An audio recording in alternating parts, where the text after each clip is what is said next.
I discovered my wife's affair after 31 years of marriage. Gathering evidence, I secretly prepared for divorce, secured my assets, and planned to expose her. I work as a primary school teacher, so my schedule is very stable.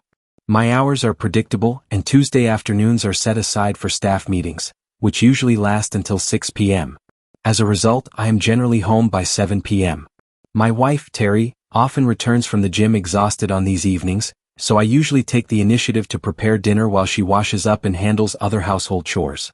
One Tuesday, however, everything changed. That afternoon, our school principal unexpectedly canceled the meeting. It was still just 3:30 p.m., so I decided to head home early. I wanted to surprise Terry with a special evening, a candlelit dinner, a quiet night to reconnect. Lately, she had been distant, and I hoped that breaking the routine would help mend whatever was causing the tension between us. Our marriage had hit a rough patch. Financial struggles, her growing need for control, and her quick temper had created an emotional rift. But I was patient. I believed we could work through it. I pulled into the garage, which was set far from the house to keep noise from waking our children when they were younger. Terry's car was there, but that was normal. She usually took the bus to the gym. As I walked up to the back door, I noticed something odd. Her purse sat on the kitchen counter. That was unlike her. Terry always kept it close. Then I noticed her gym clothes, a snug leotard and a large towel, discarded on the floor. My stomach tightened. Something wasn't right. I heard faint noises from upstairs. At first I thought Terry might be sick. As I climbed the stairs, I nearly tripped over a pair of men's shoes. They weren't mine. The slacks, shirt, and socks strewn across the steps weren't mine either. And mixed in with them, Terry's lingerie. My breath caught in my throat. I crept toward our walk-in closet, where I had a partial view of our bedroom. The door was slightly open, just enough for me to see inside. My heartbeat pounded in my ears. The moans, the gasps, I had heard them but refused to believe what my mind was piecing together. But now I saw it with my own eyes. My wife. The woman I had loved, trusted, and built a life with, wrapped in the arms of another man. The rage that surged through me was unlike anything I had ever felt. I wasn't a violent man. I spent my days managing classrooms full of children with patience and composure. But at that moment, all of that self-control slipped away. My hands shook as I pulled out my phone and started recording. I needed proof. Proof that this was real. Proof that I wasn't dreaming. I forced myself to turn away and descend the stairs silently. My feet felt numb as I walked out of our home, away from the life I had built. I didn't know where I was going until I found myself at a nearby park. Sitting on a bench, I replayed the video. The betrayal played out on my phone screen, a digital record of my shattered world. My hands trembled. My vision blurred. And finally, I let the tears fall. Update. By the time I returned home, it was 7 p.m., the usual time I arrived after staff meetings. Terry immediately noticed something was off. Her concerned eyes scanned my face. "Honey, you look pale. Are you okay? Should I get you something?" I swallowed hard. I couldn't say it. Not yet. "Not really," I muttered. Something upset my stomach.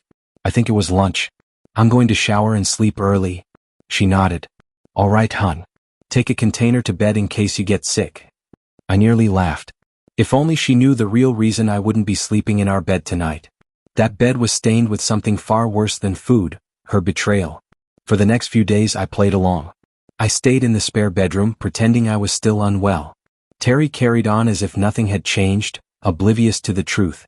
By Monday I knew what I had to do. I needed to find out if this was a one-time betrayal, or an ongoing affair. I told my principal I needed emergency medical leave for a few days. On Tuesday, instead of going to work, I parked my car several blocks away and crept toward my home, careful not to be seen. I dressed in dark, quiet clothes, my socks soft enough to move without a sound. I hid among the hedges near our front entrance and waited. At 11:30, Terry went upstairs. I heard the shower, then silence, then the flush of the toilet. At 12:30 he arrived. A stranger. Walking through the front gate. Entering my home without hesitation. My phone captured everything. This wasn't a mistake. This wasn't a one-time lapse in judgment. This was planned. This was ongoing. And now I had all the proof I needed. The weight of what I had uncovered settled heavily on my shoulders. My wife, the woman I had trusted for over 3 decades, was entangled in an affair not just with one man, but potentially more. Mr. Bondi was not just a personal trainer. He was a man who had seemingly inserted himself into the lives of multiple women at that gym, weaving a web of deception under the guise of fitness and well-being. I spent the next few nights sleeping restlessly in the spare bedroom, my mind churning through every memory of our marriage, every small inconsistency in Terry's schedule, every unexplained late night. I scoured our financial statements, searching for any sign of payments to Bondi, any unusual withdrawals. The receipts from our joint credit card told a damning story. Repeated charges to the gym for personal training sessions, charges to a high-end lingerie store, even a few expensive restaurant bills that I had certainly never enjoyed with her. My patience was running thin. I wasn't just dealing with infidelity, I was dealing with years of betrayal, of lies and manipulation. I had built my life around Terry, sacrificed for our marriage, our children, our future. And she had thrown it all away for fleeting passion. Setting the trap. By the time Thursday rolled around again, I had a plan. I wasn't going to confront Terry, not yet. That would be too easy for her. I needed to dismantle her world as methodically as she had dismantled mine. That morning, I told Terry I was staying late at school for an extra faculty meeting, ensuring she believed she had free rein that evening. I took precautions, parking my car far from our home and dressing in dark, nondescript clothing. As I made my way toward the house, I took the same path I had before, through the backyard, past the garage, crouching behind the shrubs for cover. My hands shook slightly as I set up my phone to record. The front door was left slightly ajar. It was the same as before, an invitation. And just as expected, Bondi arrived, slipping inside without hesitation. My blood ran cold at how casual and familiar he was in my home. I crept closer, my ears straining.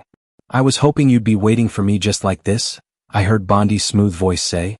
"Did you miss me?" Terry's laughter was soft but laced with anticipation. "You know I did. Last week was too rushed. I want to take my time tonight." Rage coursed through me, hot and uncontrollable, but I held myself back. Storming in now would accomplish nothing. I needed more. I needed Terry's downfall to be absolute. Gathering the final pieces. The next morning, I set my plan into motion. First, I called a divorce attorney, one with experience in cases involving infidelity. I laid everything out, the evidence I had, the video recordings, the financial transactions. He listened in silence before finally speaking. "You have a strong case," he said. "But I suggest we take this one step further. If she's using marital assets for her affair, you could not only file for divorce but also demand financial restitution." I hadn't even considered that. Over the next few days, I meticulously gathered every scrap of information that could support my case. I withdrew half of our joint savings into an account under my name. I changed my will, removing Terry as a beneficiary. I even started moving some of my most valuable personal possessions to a storage unit, things that had sentimental value, things I didn't want her to get her hands on. At the same time, I started leaking my discoveries subtly. First to close friends. Then to a few trusted family members. I wanted the truth out before she had a chance to twist it in her favor. And then I made my final move. The confrontation. Friday evening I waited. Terry came home later than usual, her hair slightly damp, her face glowing. I knew exactly why. She walked in, tossing her bag onto the counter, humming lightly to herself. "You're in a good mood," I said, my voice steady. She froze slightly before recovering. "Yeah, just a good workout today." I let the silence stretch between us before I reached into my pocket and pulled out my phone. With a single tap, I played the recording, the very moment Bondi walked into our home, his voice unmistakable. Terry's face drained of color. How did you? "I know everything, Terry." My voice was calm, almost eerie in its steadiness. "Every single lie. Every stolen moment. Every betrayal." She opened her mouth to speak, but I cut her off. "Don't. Just don't. Save whatever excuse you were about to give me. Save whatever pathetic apology you think will fix this. It won't." For the first time in years, Terry looked genuinely afraid. I placed a thick envelope on the counter between us. "Inside are the divorce papers. You'll find an itemized breakdown of everything you owe me. And before you even think about fighting this, let me remind you that I have enough evidence to destroy your reputation, your finances, and your standing with our children. If you make this easy, I'll keep this between us. If you don't, I'll make sure everyone sees the truth." She reached for the envelope with shaking hands. "Gerard, please. Sign it, Terry. And then pack your things. You're leaving tonight." Tears welled in her eyes, but I felt nothing. No pity. No sadness. Just relief. This was the end of our marriage. But it was the beginning of my freedom. And I intended to enjoy every second of it. Offered a gentle response. "I'm really sorry to hear that. Mary the first understand how much trust and Hope you must have invested in him, she nodded, wiping her eyes, and continued, it's not just me. Terry's been involved with him for a long time now, and she's not the only married woman either. Philip plays them all against each other, making them think they're special. I sighed deeply. This was no longer just about my marriage or even about my own pain, it was about uncovering this man's manipulative behavior and making sure he was exposed for who he really was. I made my final preparations. I had almost all my possessions out of the house, my finances were sorted, and I had taken the necessary legal steps to initiate the divorce proceedings. All that was left was the confrontation. I decided to confront Terry on the following Thursday after her gym session, when I knew she'd be coming home from another round of deception. That night, as she walked through the door, I was waiting in the living room with a box containing a few remaining sentimental items. She looked at me confused. What's all this? She asked casually. Terry, I know about Philip the first, know about everything. She froze for a moment before regaining composure. I don't know what you're talking about, she said. But her voice wavered. I let out a short laugh. Don't insult my intelligence, Terry. I know you've been with him for a long time. I know about the other women too. It's all over, Terry. Our marriage is done. Her face went pale, but still she tried to deny it. This is ridiculous. You're making something out of nothing. Am I asked. Then I pulled out my phone and played a recording of my conversation with Mary Jones. She gasped, turning away as if physically struck. I continued, I've already filed for divorce. My things are gone. I'm moving on. You can have whatever's left. Her eyes finally filled with tears, but I no longer cared. I felt nothing but relief. She tried to plead. Gerard, please, let's talk about this. We can work through it. I shook my head. We had our chance, Terry. You threw it away with every Thursday session with Philip, with every lie. I'm done. I walked past her and out the door into the fresh air of freedom. I had lost my marriage, but gained my self-respect, and with that I knew I was ready to start anew. Marriage relationships aren't always what they seem, she said swiftly. Her words hung in the air, the gravity of them weighing heavily on me. She looked at my face and in that moment, saw the sorrow and anguish that had been painted there. You already know, don't you? She inquired, her voice soft, almost apologetic. She gently shook her head in surprise, as if she hadn't expected me to be so aware. You already know that he's been involved with Terry, your wife. I nodded, my voice low but honest. Yes, I knew. Mary's gaze softened, and she placed a hand on my arm. Thank you for sharing this, I said, attempting to mask the bitterness swirling inside me. But I've already set things in motion.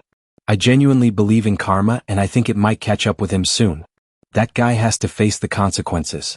Mary's frustration broke the surface. She nearly yelled, her words filled with pent-up anger. He doesn't care who he hurts or how. As long as he satisfies his sexual ego and has something to brag about to his bar pals.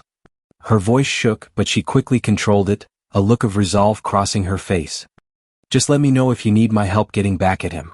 That person needs to pay, and he should pay dearly. She summoned her son, and together they left. I sat there for a while, lost in thought. The silence felt thick, as if it were swallowing me whole. Update 3. I felt a strange relief after hearing Mary's story. For a moment, my revenge plot, though born out of bitterness, seemed to crystallize into something more. It wasn't just a matter of my shattered marriage. It was about seeking justice for the betrayal that had been inflicted upon me. But I realized I needed more than just vague anger. I needed concrete evidence. And so, the thought crossed my mind, how many other women was he involved with at the gym? The guy was obviously relentless, almost like he didn't tire. It was time to find out. I began tracking his routine, piecing together his habits. Every day except for Mondays when the gym was closed, he would be there. The gym. That was his hunting ground. I traced the gym's number from the wall, and to my surprise, I found his apartment just 3 blocks from ours. So, I did what any man in my shoes would do, I started walking. Every day around 5 p.m., I would go for a stroll, telling Terry that it was for my health, something my expert had advised. She didn't question it, probably because it didn't interfere with her routine. So I walked, and I watched. One night, I made my way to his apartment. It was a ground floor unit tucked between other identical buildings. His car was gone, so I waited, keeping my distance, watching the clock. He always returned around the same time, just before 6. And sure enough, like clockwork, he appeared, strolling into his place. I continued my surveillance. The more I followed him, the more I wondered, was he meeting a different woman every day? The question gnawed at me and I had to find out. So, I took a week off from work, gearing up for what was to come. I went to an electronics store, loading up on cameras, microphones, and recording devices. I wasn't just gathering evidence now, I was building my case. I set up one camera in his apartment. It was a small 1-bedroom unit, but it was perfect for my needs. It wasn't hard to get inside, he was careless. His keys were often left beneath the doormat, so I retrieved them one day when he left for the gym. I set up the camera to record everything it could. His movements, his sounds, everything. The camera would live stream to my computer, storing everything with timestamps. The next day, I visited the gym after hours, slipping in through the back door. I positioned another camera in the private room where Bondi often conducted his health assessments. I couldn't help but wonder what kind of person I had become, snooping, spying. But it was necessary. This wasn't just about revenge anymore. This was about truth. The next few days I kept my cameras running, capturing everything. Every call. Every movement. Every moment of betrayal. I couldn't even feel surprised anymore. I had expected it. On one of the days, I watched as Bondi made a phone call to someone named Julie saying, "Hey, it's Phil. Is he gone yet? Okay, I'll see you at 12:30. Make sure you wear what I mentioned. No, I'll be careful. Nobody will notice me." It was clear now he was playing the same game with everyone. Then a call to Terry. I watched, heard the words from both sides of the conversation. "Hi, this is Phil. How does my favorite girl feel today?" "Phil, stop talking like that on the phone. You never know who might be listening." And yet, Terry continued, no hesitation, no guilt. It was as if nothing had changed. I couldn't help but feel the irony of it all. My wife, my betrayal, my revenge, it was all connected now. But I wasn't done. Not yet. I still had more to uncover, more to expose. And when the time was right, Bondi would face the consequences of his actions. I instructed Mary to construct a list of ladies with whom the scoundrel was currently or had previously been involved. She dove into the task enthusiastically, and within a week she had compiled a list of names and addresses. To my surprise and disappointment, Terry's name appeared on that list. By this time, the emotional bond one once had with the house had long been severed. It had simply become a place to live, a place that no longer held any warmth. Terry once mentioned that it felt strangely empty lately. I didn't give it much thought, telling her I was just decluttering. She accepted the explanation, pleased with the extra space. In preparation for my escape, I moved the garage goods to my new home. I knew it was only a matter of time before I would walk away. My divorce attorney had everything in order. Documents were ready to be served. The financial details were set. All vacation savings depleted, moved to my personal account, and any remaining funds properly documented. I opened separate bank accounts, credit cards, and insurance policies under my name. Even the car, registered and insured in Terry's name, was now fully her responsibility. I also took steps to sever any ties with Terry and to ensure the children understood the gravity of the situation. I left divorce papers on our kitchen table, along with evidence, surveillance footage and images of her betrayal. I left a note with my wedding ring beside the package. It was split in half and soaked in chemicals, symbolizing how I felt about what had happened to our marriage. My note was simple but clear. "Terry, this is the mess that now represents our marriage. I've asked that you contact me only through the attorney listed in these papers. You are no longer welcome to contact me or disturb my peace, especially on school grounds. I've already explained to our children why this happened. Please respect their wishes and mine." I drove to my new home waiting for the fallout. And fallout came in waves. The local newspapers broke the news of a scandal at the nearby gym, leading the gym owner to close his doors and leave town. A former gym instructor was found assaulted in a back alley by an unidentified group. Divorce petitions flooded the court and several homes went up for sale. When Terry returned home that fateful day, she found my parting gifts, our wedding ring, the divorce papers, and all the evidence. She fainted. A neighbor, quick to respond, contacted emergency services. Terry attempted to contact me, but I had already deactivated all phones and changed my number. Her next move was an attempt to visit my workplace, but that ended with her being incarcerated for causing a disturbance. The next day, she was released with a stern warning from the magistrate. Our children were no longer on her side. They had inherited my values, honor and respect for commitment, so they sided with me. They openly criticized her actions. The divorce process concluded, and the financial issues were resolved as they should be. Terry had to sell the house, and with the proceeds, she bought a smaller, less extravagant property on the outskirts of town. But Terry's reputation was forever marred. Her name became synonymous with the notorious gym affairs, and wherever she went, she received sidelong glances and whispered remarks. The shame and rejection weighed heavily on her, leading her to seek treatment in a psychiatric hospital. As for me, I continued my teaching career, living peacefully in my new home. The pain and betrayal had become a chapter in my life that I had closed. I moved on, surrounded by the things and people that mattered. My parents, however, had a different way of handling things. They kicked me out on Thanksgiving for not paying for a vacation they wanted. But even that setback didn't faze me. I was finally free. Does this story resonate with you? Betrayal, heartbreak, and seeking justice. This story may echo experiences that some of us can relate to, where trust is shattered and the road to recovery seems uncertain. However, what is clear from this story is that no matter the situation, we can always take control of our own lives, learn from our pain, and move forward with strength and clarity. Sometimes, the end of one chapter is simply the beginning of another, one that holds new opportunities for growth, healing, and happiness. Lesson from this story. While revenge may seem sweet in the moment, it is our ability to reclaim our lives with dignity and move forward that truly defines us. Choose to take control of your destiny, leave behind what no longer serves you, and walk toward the future that awaits. Healing begins with letting go of the past. If this story has resonated with you, we'd love to hear your thoughts. Have you ever experienced something similar? What lessons have you learned from your own challenges? Don't forget to like, share, and subscribe for more stories that inspire and motivate. Your support means the world.